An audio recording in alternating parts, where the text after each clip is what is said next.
করি এইভাবে যদি আমরা রাজপথে নেমে আসি তাহলে এই এনজিও মার্কা সরকার টিকে থাকার কোনো পসিবিলিটি নেই।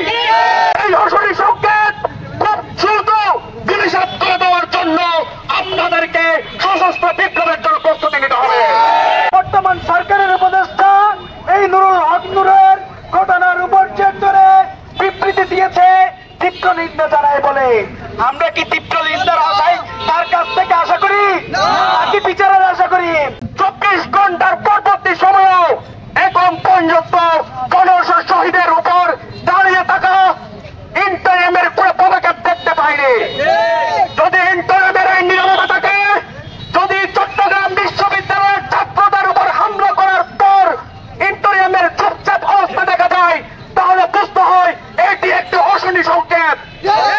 এই অশনি সংকেত খুব দ্রুত নিষেধ করে দেওয়ার জন্য আপনাদেরকে সশস্ত্র বিপ্লবের জন্য প্রস্তুতি নিতে হবে। সংখ্যা কোনো বিষয় নয়, কোয়ালিটি হচ্ছে সবচেয়ে বড় বিষয়। ছাত্র জনতা যেভাবে বাংলাদেশের 64 জেলায় বিপ্লব প্রতিবাদ চালিয়েছে, আমি মনে করি এইভাবে যদি আমরা রাজপথে নেমে আসি তাহলে এই এনজিও মার্কা সরকার টিকে থাকার কোনো পসিবিলিটি নেই। 24-এর গণঅভ্যুত্থানের মহানায়ক এখন মৃত্যু সজ্জায়, এখন তিনি আইসিইউতে আছেন। আপনারা চোখ লাগিয়ে কোনো কথা বলবেন না।